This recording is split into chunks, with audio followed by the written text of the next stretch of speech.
Hi, in this video I'm going to present two chords that I think any beginning guitarist should learn right off the bat.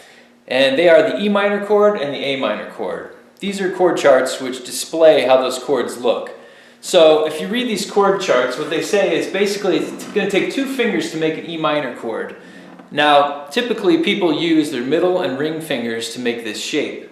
It's a very basic position, but if you take these two fingers, place them on the 5th and 4th strings on the 2nd fret, that's an E minor chord.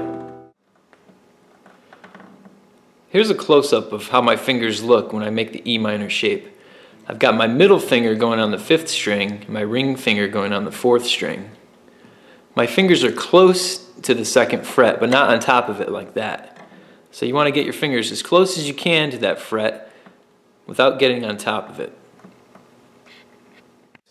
What's good to know about this chord is when you're beginning to play guitar, it's really easy to make, but you're also strumming all the strings. Because all the open strings that are left over, these four, the bottom three and the top E, fit into that chord nicely. So it's a really easy one to figure out. And it's a really popular chord. You're going to find that chord in thousands of songs all over the place. And so branching on from there, it's the next chord that I want to show you, which is the A minor chord.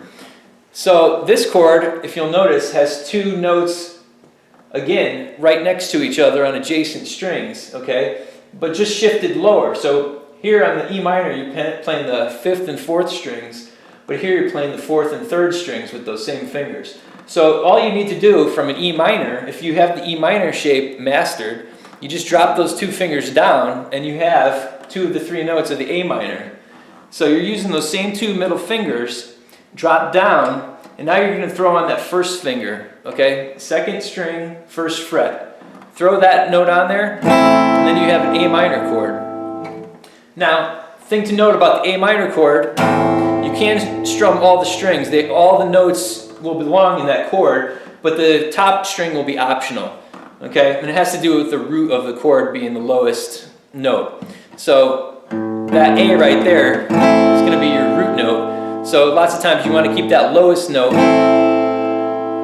in the chord without making anything lower, like that E. The E is not the root, but it's the 5th, which belongs in the chord, but it's not really the root. So these are really two basic chords. If you're a beginning guitarist and you want to get into guitar, I highly suggest learning these two chords and practicing them. You're going to find them in thousands of songs, like I said. They're very popular and you're going to be using them all the time. Very easy to learn. Thanks for watching.